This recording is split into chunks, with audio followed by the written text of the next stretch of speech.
why the title is Marcos is accountable. The principal accountable officer sa buong prosesong ito, ang may pananagutan po si Marcos.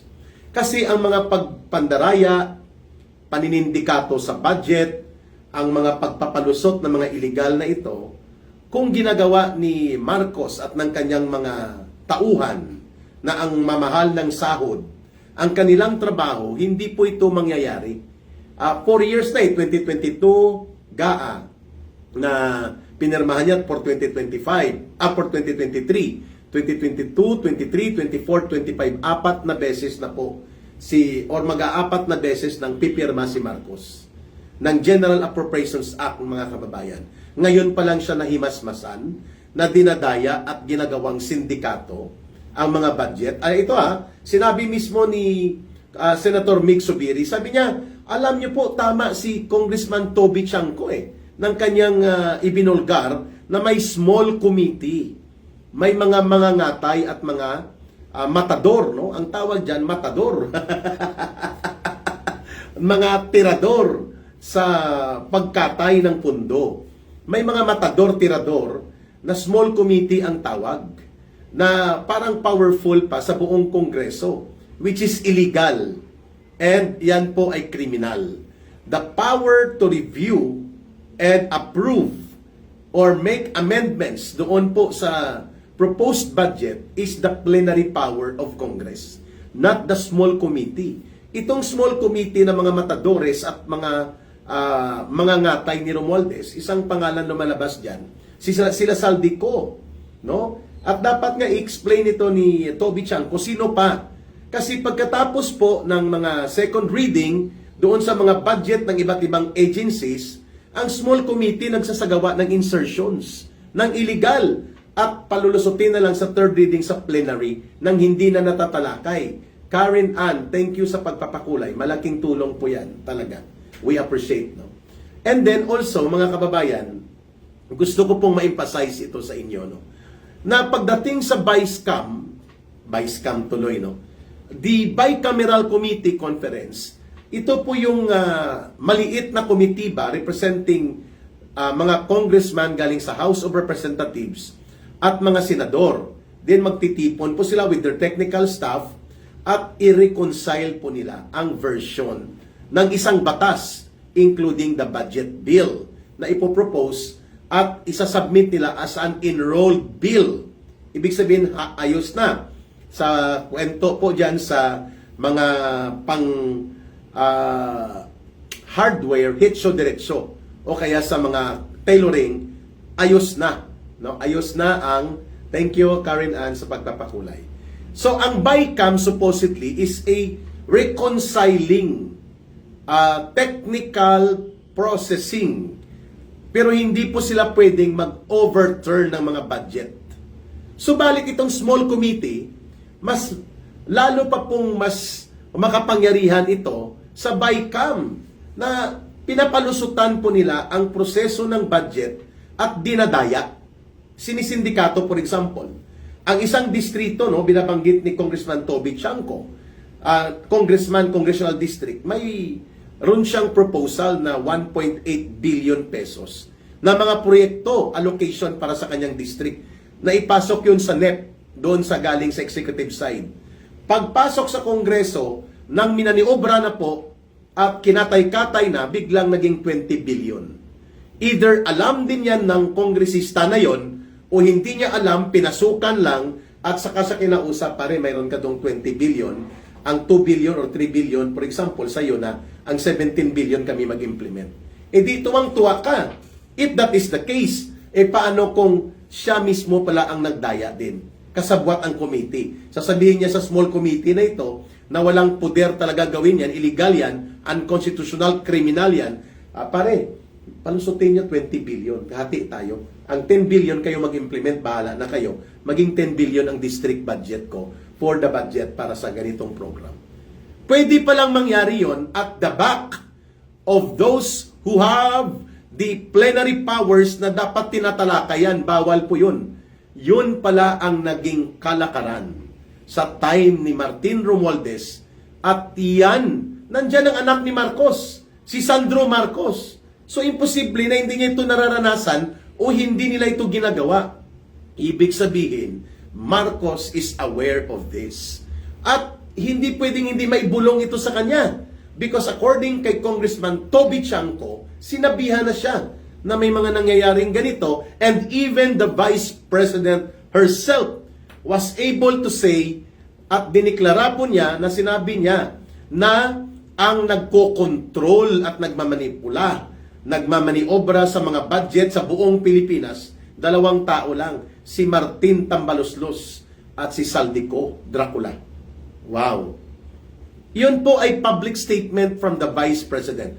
Had Marcos given correct attention to that at hindi po niya nilaro ng bulok na politika niya, di dapat nag-conference sila ni Inday Sara Duterte ng kanyang pangalawang Pangulo. Bakit mo sinabi? Kasi binabanggit ni Vice President Sara Duterte that indeed, mga kababayan, inattempt po ni Martin Romualdez at ni Saldico na magparking ng 19 billion pesos. Pinasukan ng 24 billion ang classroom construction na ang hinihingi was only around 5 billion as designed and programmed by the Department of Education when Sara Duterte was still the concurrent Secretary of the Department of Education. Sila ang nagprograma, sila ang nagtakda, dinisenyo nila, itong cost nila, itong aabutin nila for that year. I think she was talking about 2024 and 2023 General Appropriations Act, no? At subalit po, pinalusutan ginawang 24 billion. Pero sa 24 billion na classroom construction, ang 19 billion kukunin nila Martin Romualdez at nila Saldico at sila ang magpapatupad according to the according to the revelations as presented by Vice President Sara Duterte, mga kababayan. So ibig sabihin pala, may pinaparking, may ini-insert, may pinapalusot. Kung nagkonsente si Sara Duterte at kung siya ay corrupt, pwede niyang sabihin, pwede hati tayo. 12 billion sa amin, 12 billion sa inyo. Malamang sa malamang papayag sila Martin Romualdez at Saldico, no? Sapagkat mga gahaman at sugapa sa pera ang mga ito. Pero hindi ginawa ni Sara Duterte. Sabi niya, bakit kayo ang magtatakda at magdetermine kung anong mga paaralan, saan i-construct, sa ang mga lugar? Kami ang beneficiary and implementing agency. O bakit nyo pakikialaman yan? Hindi siya pumayag. Kung kaya, hindi ko alam kung ginawa pa rin yan ngayon kay Sani Angara. And this time around, we are not talking anymore only of the flood control projects. Marami pala ito. Mayroon pang mga insertion na solar light panel, mga street light, solar fed street light, cat's eye sa mga kalsada, kung ano-anong anik-anik na pinapalusot upang ito ay kulimbatin. At ngayon magsisentimiento ang Kongreso, like Richard Gomez, like Benny Boy Banal na Aso Santong Kabayo, like sila Ortega ng La Union, itong mga sina Adyong, itong sila Joel Chihuahua, itong sila mga Valeriano. Akala mo ang babanal at parang mga santo, ang dedemonyo nila at napakasama ng kanilang record upang sila ay tumanggi at maging sensitibong parang balat sibuyas sa mga pagpupunang ito, no, mga kababayan. Nakakabahala po ang ganitong uri ng kalagayan, no, mga kababayan, na ganito ang ating kinakaharap. This is revolting to the common and ordinary senses ng mamamayang Pilipino na magkukunwa-kunwarian si Marcos na wala siyang pakialam. Ang lahat ng kasindikatuhang ito, ang lahat ng manipulasyon at maniobra na ginagawa sa budget process na ito, lalo na itong small committee at pati doon sa BICAM o bicameral committee supposedly, ang lahat ng ito po ay hindi po pwede na hindi alam o hindi nalaman ni Marcos. Pinirmahan niya Ibig sabihin po, granting for the sake of discussion na nalusutan siya, still the accountability, criminal and administrative, will be held against Marcos. Kasi hindi siya nag-exercise ng tinatawag na due diligence, ng tinatawag na hindi siya dapat maging tanga. Yan pong ibig sabihin ng due diligence. If you are holding public office, hindi ka pwedeng maging tanga. Hindi ka pwedeng magbubububuhan.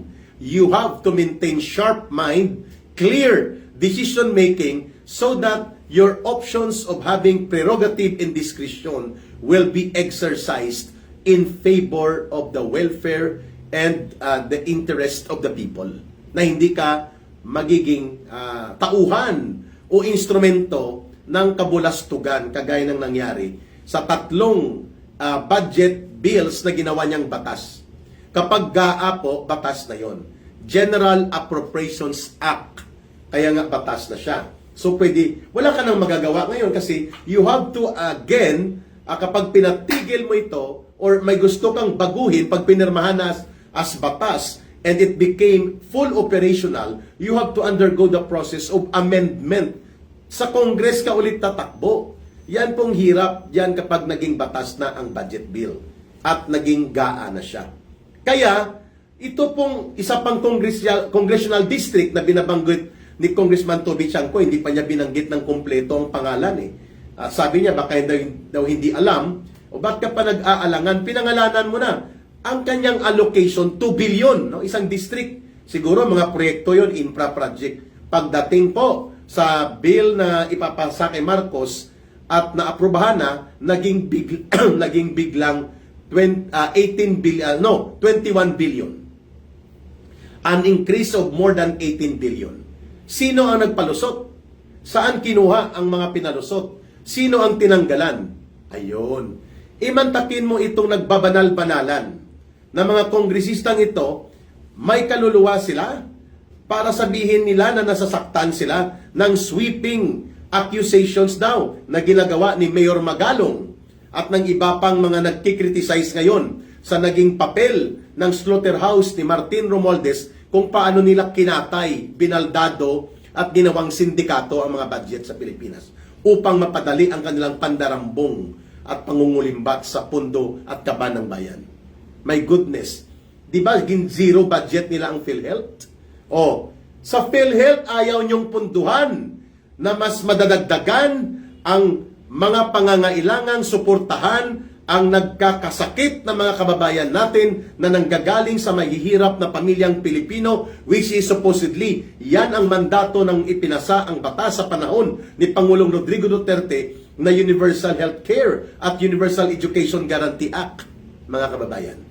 O ano, pinunduhan nyo? Hindi. Tinanggalan nyo ng budget ang PhilHealth, zero budget. Kinobra pa ang savings ng PhilHealth ni Marcos at ni Ralph Recto dahil wala na daw silang pondo sa kanilang mga legacy project. Di mga bugok, bakit nyo pinayagan na doon mapupunta sa mga pork barrel at mga ninanakaw na pondo ng mga alipuris ni Tambaluslos kung kayo ay hindi kasabwat sa mga pakinabang mula sa pandarambong na ito? Why did you allow these acts to happen? Diba? Bakit nyo pinayagan ito, mga kababayan? Yun po ang ating gustong ipakita sa taong bayan. No?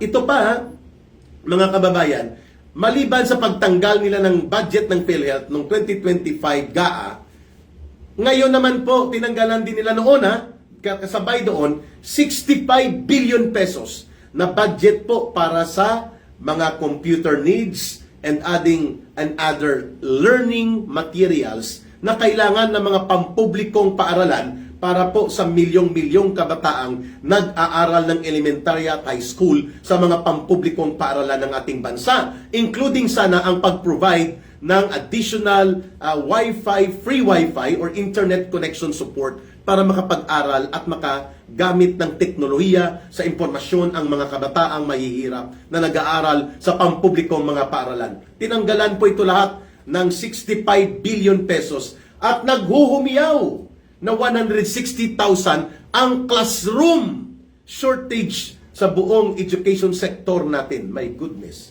And yet, nagpo-propose si Saldico at si Martin Romualdez kay Sara Duterte ng mga 1,500 classrooms na pupunduhan daw nila, sila ang magtatakda as if sila ay mga kabahagi ng decision making and implementing authority ng Department of Education. Ang kakapal ng mukha, mga kababayan. Kung pwede lang ito ulit-ulitin araw-araw, oras-oras at iparinig sa milyong-milyong Pilipino para ma-realize nila na ganito na kalubha po ang nangyayari sa ating bansa na hindi tayo dapat mahila doon sa publicity gimmick, public relations packaging ng mga handlers ni Marcos sa public relations upang lituhin ang mamamayan as if hindi siya involved dito sa pagkakaroon ng pandarambong sa mahigit 1 trilyon na pondo ng flood control projects. Siya nga ang pumipirma ng budget bill na naglalaman ng kasindikatuhan at mga pang-iistapang ito na nagre-resulta sa malawakang pandarambong at pangungulimbat sa kaban ng bayan sapagkat walang budget na may lalabas kung hindi po ito maging GAA. So, naging General Appropriations Act ito sapagkat si Marcos po, pinalusot niya, pinabayaan niya. Dalawang bagay yon. Either talagang bobo at walang alam, which hindi tayo naniniwala, no? Dahil diskartidor eh. Diskartidor ito si Marcos. Either siya ay nagmamaang-maangan na nalusutan, pero nakinabang po sila. Nangungonsinti at ikinokonsenti mo ang isang bagay kung ito ay pinapakinabangan mo at nagbibigay ng benepisyo sa iyo. You will not tolerate a thing or an action if it will result sa pagkadisturbo yo, no? Sa pagkakaroon mo ng perwisyo. So, ibig sabihin po, hindi siya napiperwisyo dito sa pangungulimbat na ito. Ngayon, mag-aakto si Marcos as if siya ay crusader. As if siya ay anti-graft buster. Wow! Okay ka lang? Mga kababayan, malinaw po na nagsisimula ito sa budget deliberation, lalo na sa House of Representatives. Kaya sabi ni Senator Mig Zubiri, wag na po tayong magsanto-santuhan lahat dito. Ibig sabihin, wag na silang maging ipokrito, may mga ilang senador na nakinabang. Ang isa pa pong dinadaya dyan, maliban sa flood control, itong AX, AKAP at mga tupad, na ang nagko-control po niyan si Martin Romualdez at mga alipuris niya, at ginagawa po yan na political bribery fund, pamimili ng artificial loyalty. At yan ay convertible to cash. Wow!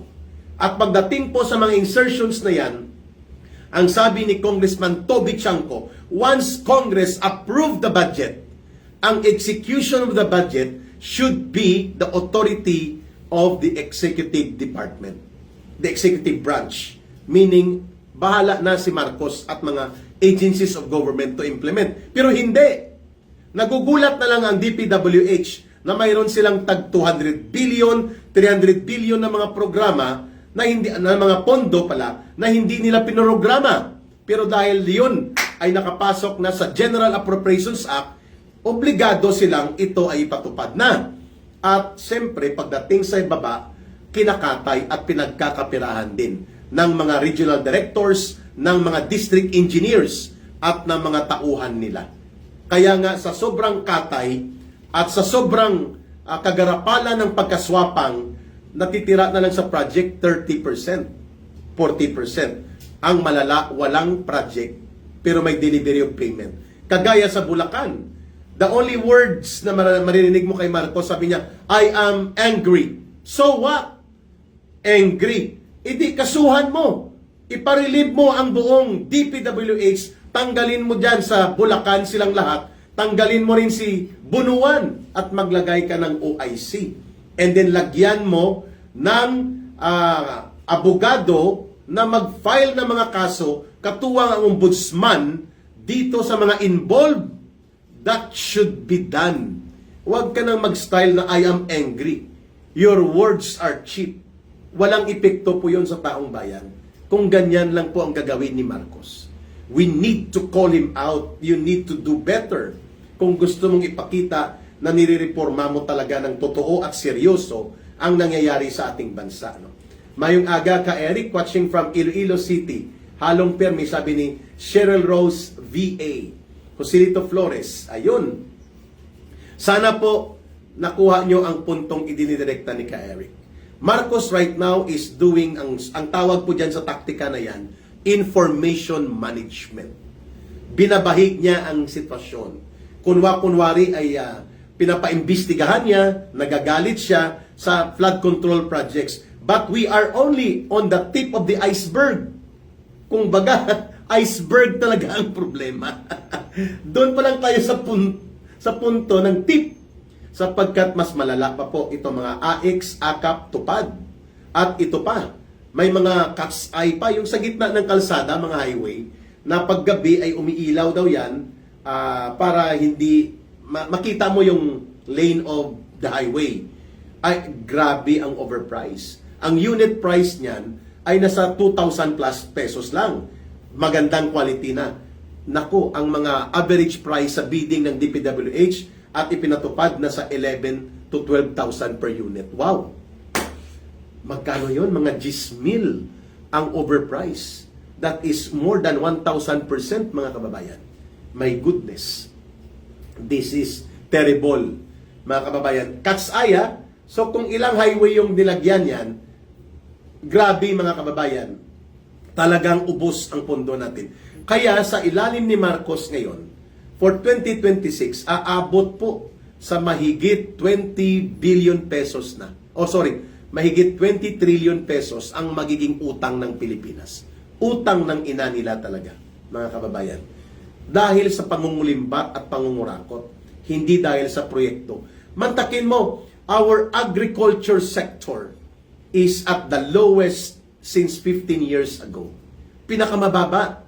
At tayo ay nag-i-import na lamang ng bigas dahil lugmok at gumagapang po ang kalagayan ng ating sektor ng agrikultura. Lumang-luma na ang mga irigasyon, walang makina at mga suportang pang-agrikultural, capitalization at pati mga kalsada, market support, wala din po. Kaya lugmok ang buhay ng magsasaka, magbubukid at mga manggagawang bukid. Samantalang tayo ay isang agrikultural na bansa, mga kababayan. Pero net importer tayo ng bigas. Pinaglumaan na tayo, mga kababayan. Iniwan na tayo ng Vietnam, ng Thailand, ng Indonesia, ng Malaysia, ng Cambodia, ng Laos. Naku, lalo na ng Singapore. At ng mga bansa kagaya ng Japan. Maliliit na mga bansa ito in terms of size and territory. Pero kung ikukumpara po sa inabot ng kanilang ekonomiya at sa kalagayan ng kanilang buong lipunan, ang Pilipinas po ay pabagsak ng pabagsak. Subalit yan ay sinubukang iangat ni Pangulong Duterte, but 6 years were never enough. Hindi po sasapat yung 6 na taon eh. At may dalawang malalaking trahedya pang dumating, yung Mauti-ISIS war in Marawi, Napakalaki po ng dagok na yon, at ang almost 2 years na pag-slow down ng buong mundo at pag-rewind, restart ng buong ekonomiya at pag-atras, lalo na po ang pandemya ng COVID-19. So, halos 4 na taon lang po si Pangulong Duterte na nagkaroon ng tuloy-tuloy na mga programang ito. Subalit, naipakita natin na nag-survive tayo. Naipakita na kayang gawin po na ayusin ang pamamahala. Kung may dangal at may matuwid na pag-iisip ang nakaupo na gobyerno. Marcos was given the second chance to become another president na manggagaling sa pamilya Marcos, not because Marcos sila, but because people were hoping, and we are very enthusiastic na nagpapakitang gila siya na i-continue niya at palalakasin pa ang mga programa na sinimulan ni Pangulong Duterte, leading us towards good governance. Hindi nanalo si Marcos hindi sa unity team, kundi sa continuity na promise niya, mga kababayan. Ngayon, anong nangyari? Binaliktad niya lahat. Lahat ng karumaldumal na krimen, pangungulimbat, pandarambong, panunumbalik ng sindikato sa droga, mga kriminal, mga magnanakaw, mga kurakot, at mga drogista ay namamayagpag, pati ang mga teroristang CPP, NPA, NDF. Kung yan ay hindi pa valid reason for the people to have a peaceful but collective sovereign action to call for Marcos to step down, I do not know what kind of country do we have. And I do not know what our people want para sa bansa natin. I can only crystallize, I can only catalyze, pwede ako magpaliwanag, pwede pa ako maglahad, pwede akong gumawa ng analysis, but we cannot and I cannot impose on the people kung ano pong gagawin nila. Ito po ay education, ito ay social awareness, ito po ay political discussion. But the decision will come from the people, hindi po kay Ka Eric, mga kababayan. Kaya sa tingin ko po, kailangan natin itong pag-usapan. medyo bitin ang oras natin, but we have another round ditong The Backstops with the President Part 2 mamayang gabi kasi po may interview ako sa Bombo Radio. Mga naglipas na pero mga 10-15 sabi ko, I will give them an interview. Kaya i-wrap up natin ito mga kababayan. Hindi po tayo naniniwala na may patutunguhan at sincero at seryoso itong pag-aakto ni Marcos bilang crusader against graft, corruption, and plunder sapagkat siya mismo ay involved sa pananagutang ito. Pangalawa, nagsisimula ang budget hearing ngayon at habang nagkakaroon naman ng Senate Blue Ribbon Committee hearing, dapat ang Senate Blue Ribbon Committee will be an opportunity na pangalanan po, ibulgar ang ganito kalaki at kalawak na sindikato sa pangungulimbat at pandarambong sa kaban ng bayan involving Congress and some senators, possibly. At lalo na po itong mga small committee operations na ginagawa ni Martin Romualdez at ang mga by scam na ito na pinapalusutan po nila ang budget natin. And siyempre, hindi naman lahat yan mangyayari at magaganap ang ganitong karumaldumal at kasuklam-suklam na pagnanakaw, pandarambong, pangungulimbat, pandurobo sa kaban ng bayan kung matino, matuwid, maayos at may panininigang tama si Marcos bilang Pangulo ng Bansa. Because everything becomes operational by law kapag pinirmahan niya ang budget bill.